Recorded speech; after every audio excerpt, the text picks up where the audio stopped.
पापों की क्या सजा होती है? कलयुग में एक कृपा कर दी गई है। मानसिक पुण्य भाव तो सफल हो जाएगा, लेकिन मानसिक पाप का उसे दंड नहीं लगेगा। कलिकर एक पुनीत प्रतापा, मानस पुण्य होई और नहीं पापा। नहीं तो हमारी दुर्गति तो बहुत ही बुरी होती। अगर मन का जो विलास है उसका दंड मिलता तो कलयुग में मानसिक पाप का। पर जब मानसिक चिंतन बिगड़ जाएगा तो संकल्प बन जाएगा। तो कलयुग में इतनी सामर्थ्य भी नहीं कि संकल्प बन जाए क्रिया को रोक दे। संकल्प होते ही फिर क्रियान्वित हो जाएगा। तो अगर हमारा चिंतन ठीक रहे, मानसिक चिंतन, यद्यपि मानसिक में जो किसी के प्रति द्वेष बना, ईर्ष्या बनी या किसी के प्रति पाप बना, उसका दंड नहीं मिलेगा।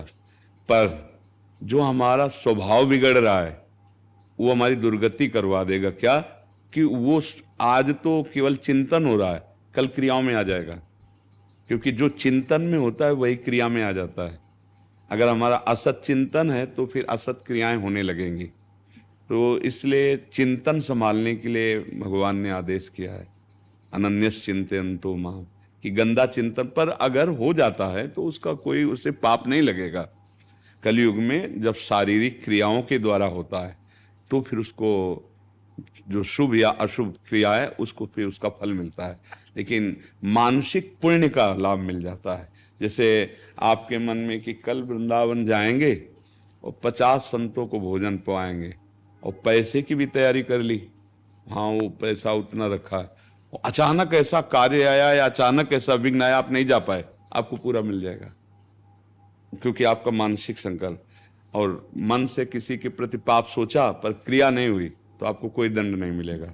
पर वो संस्कार अंदर गलत हो रहा है, वो आपका चिंतन बिगड़ते बिगड़ते फिर संकल्प बनेगा और क्रियान्वित होते जाएंगे। आपका क्या प्रश्न था पूरा? कहा था कि कुछ पाप इस शरीर के अंदर से भी बनते हैं, जैसे किसी के लिए हाँ बुरा वो सोचना, किसी के वही अंदर मान अंदर जी। ईर्ष्या करना। क्या हाँ इनकी पाप के लिए क्या कोई सजा है? नहीं, और बाहरी क्रिया का जो कर्म है वो बड़ा बलवान, वो नष्ट होने वाला नहीं, बस ये ध्यान रखना।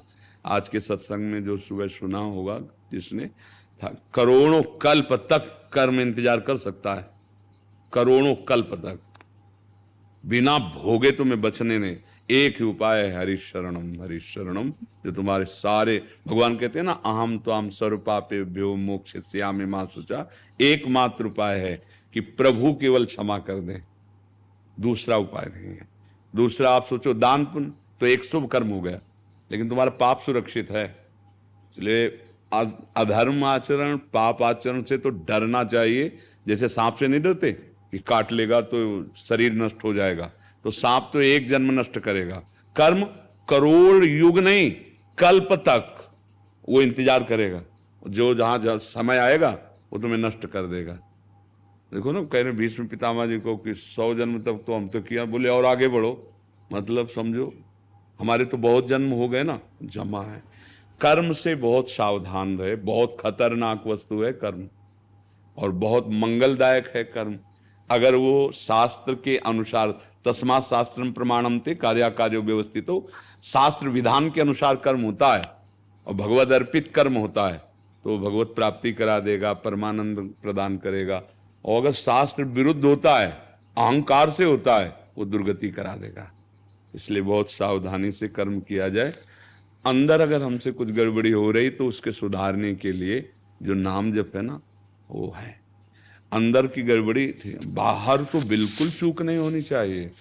मान लो मन को नहीं संभाल पा रहे तो नाम जप करिए, धीरे धीरे अंतःकरण पवित्र होगा। मन जितना मलिन होता है उतना चंचल होता है, और जितना जितना निर्मल होता है उतना उतना शांत होता चला जाता है। देखो संत महापुरुषों का तो ऐसा मन पंग हो जाता है, ना भूत की चिंता, ना भविष्य की चिंता, ना वर्तमान की चिंता, एकमात्र भगवत चिंतन, स्वरूप चिंतन में जो जिस मार्ग का प्रतीक है, मन एकदम अमना हो गया, उसमें कोई इच्छा ही नहीं। तो ब्रह्म भूता प्रसन्नात्मा न सोचति न कांक्षति, कोई शोक नहीं, कोई चिंता नहीं, एक परमानंद की अनुभूति। तो भगवान नाम में, पर बाहरी क्रिया आज हम लोगों का बहुत बुरा हाल होता चला जा रहा है, हमारे समाज का, हम लोगों का। कि हम लोग बातें भर बनाते हैं और आचरण बहुत गंदे होते चले जा रहे हैं। इसीलिए ना भगवदानंद की अनुभूति हो रही, ना ब्रह्मानंद की कोई अनुभूतियां हो रही। प्रेम तो बहुत ऊंची चीज मालूम, जैसे वृंदावन का निकुंज प्रेम, सब आचरण पवित्र नहीं है तो सब बकवास। बिन विवेक वैराग्य भक्त बिन सत्य नये को मानो, भगवत विमुख कपट चतुराई सो पाखंडे जानो। हमारे नित्य विहार रस के बहुत बड़े महापुरुष हैं भगवत रसिक जी, उन्होंने कहा कि यदि विवेक नहीं है, शुद्ध भक्ति नहीं है, वैराग्य नहीं, तो पाखंडे का खेल हो रहा है सब। बात ऊंची ऊंची है और आचरण एकदम नीचे, तो फिर उस बात का कोई मातुर आ क्या? तो देखो, प्रश्न करने के लिए हमारी बुद्धि कितनी प्रवीण है, आप देख लो ना। तर्क पे तर्क आप कर सकते हैं, आप में इतनी बुद्धि है, तो क्या आप कभी मन से तर्क किए?